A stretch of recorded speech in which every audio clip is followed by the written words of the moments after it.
രോഹിത് ശർമ്മയെ തഴഞ്ഞ് ശുഭ്മാൻ ഗില്ലിന് ഏകദിന നായക സ്ഥാനം നൽകി ടീം ഇന്ത്യ ഓസ്ട്രേലിയക്കെതിരായി ടീമിനെ പ്രഖ്യാപിച്ചു. സഞ്ജു സാംസണിന് ഏകദിന ടീമിൽ അവസരം നൽകിയില്ല. 2020 ടീമിൽ സഞ്ജുവിനെ ഉൾപ്പെടുത്തിയിട്ടുണ്ട്. ഖിലാഫ് അഹമ്മദ് നൽകും സ്പോർട്സ് ഡെസ്കിൽ നിന്നും വിശദാംശങ്ങൾ. ഖിലാഫ്, രോഹിത്തിനെ തഴഞ്ഞാണ് ഗില്ലിനെ നായകസ്ഥാനത്തേക്ക് എത്തിക്കുന്നത്. ഈ സെലക്ഷൻ കമ്മിറ്റി യോഗത്തിൽ രോഹിത് പങ്കെടുത്തിയ റിപ്പോർട്ടുകളും ഇതിനോടൊപ്പം പുറത്തു വരുന്നുണ്ടല്ലോ. തീർച്ചയായും അരുണ്യ, ഒരു തലമുറ മാറ്റത്തിൻ്റെ തന്നെ സൂചനയാണ് ഇപ്പോൾ നമുക്ക് ലഭിക്കുന്നത്. കാരണം നമുക്കറിയാം, ഗില്ല് ടെസ്റ്റ് നായകനായിരുന്നു. ഇതിന് പിന്നാലെ തന്നെ ഏകദിന നായകനുമായിട്ട് ഇപ്പോൾ ഗില്ലിനെ നിയമിച്ചിരിക്കുകയാണ്. കൂടാതെ നമ്മൾ ഇതിൽ എടുത്ത് പറയേണ്ടത്, രോഹിത് ശർമ്മയെ തഴഞ്ഞുകൊണ്ടാണ് ഗില്ലിനെ ഇപ്പോൾ ഏകദിനത്തിലും നായകനാക്കിയിട്ടുണ്ട്. ഇത് നമ്മൾ എടുത്ത് പറയേണ്ടത് 2027 വേൾഡ് കപ്പ് ലോകകപ്പ് മുന്നിൽ കണ്ടുകൊണ്ടാണ് ടീമിൽ മാറ്റം വരുത്തിയിരിക്കുന്നത്. അതേപോലെ തന്നെ ഏകദിനത്തിൽ മാറ്റങ്ങൾ എന്ന് പറയുന്നത് നമ്മൾ പ്രതീക്ഷിച്ചിരുന്നത് സഞ്ജു സാംസൺ ടീമിൽ ഉൾപ്പെടുമെന്നാണ്. എന്നാൽ സഞ്ജു സാംസൺ ടീമിൽ ഉൾപ്പെട്ടിട്ടില്ല. കൂടാതെ നമ്മൾ ഇതിലെടുത്ത് പറയേണ്ടത്, രോഹിത് ശർമ്മയും അതേപോലെ തന്നെ വിരാട് കോഹ്ലിയും ടീമിൽ കളിക്കാരായി മാത്രം തുടരുന്നുണ്ട്. പിന്നെ അതേപോലെ തന്നെ ഇതിലൊരു വ്യക്തമായ സൂചനയും കൂടിയാണ് നമുക്ക് ലഭിക്കുന്നത്. 2027 ലോകകപ്പിലേക്കുള്ള ടീമിൽ സീനിയർ താരങ്ങളായിട്ടുള്ള രോഹിത്തും അതേപോലെ തന്നെ കോഹ്ലിയും ഉണ്ടാവില്ല എന്നൊരു സൂചന കൂടിയാണ് ഇന്നത്തെ ഒരു ടീം പ്രഖ്യാപനത്തിൽ കൂടി നമുക്ക് മനസ്സിലാക്കാൻ സാധിക്കുന്നത്.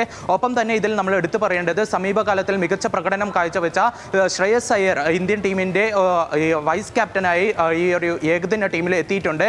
കഴിഞ്ഞ കുറച്ച് കാലങ്ങളിലായി മികച്ച പ്രകടനമാണ് താരം അന്താരാഷ്ട്ര തലത്തിലും അതേപോലെ തന്നെ നമ്മൾ ഈ ഒരു IPL അടക്കം താരം കാഴ്ചവെച്ചത്. രോഹിത് ശർമ്മയെക്കുറിച്ച് പറയുകയാണെങ്കിൽ, നമുക്ക് ഒരു മികച്ച ICC ഇവൻറ്റുകളിൽ എല്ലാ ഫൈനലുകളിലും ഇന്ത്യൻ ടീമിനെ എത്തിച്ച ഒരു നായകനും കൂടിയായിരുന്നു. എന്തായാലും ഈ ഒരു ടീമിൽ സഞ്ജു ഉൾപ്പെട്ടിട്ടില്ല. നേരിട്ട് ഇനി ബാക്കി താരങ്ങളെ പരിശോധിക്കുകയാണെങ്കിൽ, ജസ്പ്രീത് ബുംറയ്ക്കും ഈ ഒരു ഏകദിനത്തിൽ നിന്ന് വിശ്രമം അനുവദിച്ചിരിക്കുന്നു. കൂടാതെ അക്സർ പട്ടേൽ, KL രാഹുൽ, നിതീഷ് കുമാർ റെഡ്ഡി ടീമിൽ എത്തിയിരിക്കുന്നു. വാഷിംഗ്ടൺ സുന്ദർ, കുൽദീപ് യാദവ്, ഹർഷിത് റാണ, മുഹമ്മദ് സിറാജ്, ഹർഷ്ദീപ് സിംഗ്, പ്രസിദ്ധ് കൃഷ്ണ, ധ്രുവ് ജുറൽ എന്നിവരാണ് ടീമിലുള്ള മറ്റു താരങ്ങൾ. അതേപോലെ തന്നെ 2020 വരികയാണെങ്കിൽ, സഞ്ജു സാംസൺ 2020 ടീമിൽ ഉൾപ്പെട്ടിട്ടുണ്ട്. കൂടാതെ ഈ ഒരു 2020 സ്ക്വാഡിനെ നയിക്കുന്നത് സൂര്യകുമാർ യാദവ് തന്നെയായിരിക്കും. കഴിഞ്ഞ ഈ ഏഷ്യ കപ്പിലടക്കം മികച്ച പ്രകടനമാണ് ഈ ഒരു ടീം കാഴ്ചവെച്ചത്. 2026 വേൾഡ് കപ്പിൽ കളിക്കാൻ പോകുമ്പോൾ ഒരു യുവനിരയെ തന്നെ ഇറക്കാനുള്ള എല്ലാ പദ്ധതിയുമാണ് മുന്നിൽ കാണുന്നുള്ളത്. അതുകൊണ്ട് തന്നെ ഏഷ്യ കപ്പിൽ കളിച്ച മിക്കവാറും എല്ലാ താരങ്ങളെയും നിലനിർത്തിയിട്ടുണ്ട്. കൂടാതെ ജസ്പ്രീത് ബുംറ ഈ ഒരു മത്സരത്തിലേക്ക് തിരിച്ചു വരുന്നുണ്ട്. സഞ്ജു സാംസണിന് എന്തായാലും ഈ ഒരു 2020 ടീമിൽ കളിക്കുമെന്ന് ഉറപ്പാണ്.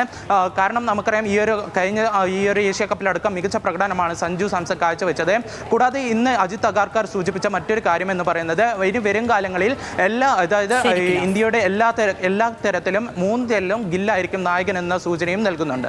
ഓസ്ട്രേലിയക്കെതിരായ ടീമിനെ പ്രഖ്യാപിച്ചിരിക്കുന്നു. വിവരങ്ങൾ നൽകിയത് ഖിലാഫ് അഹമ്മദ് ആണ്.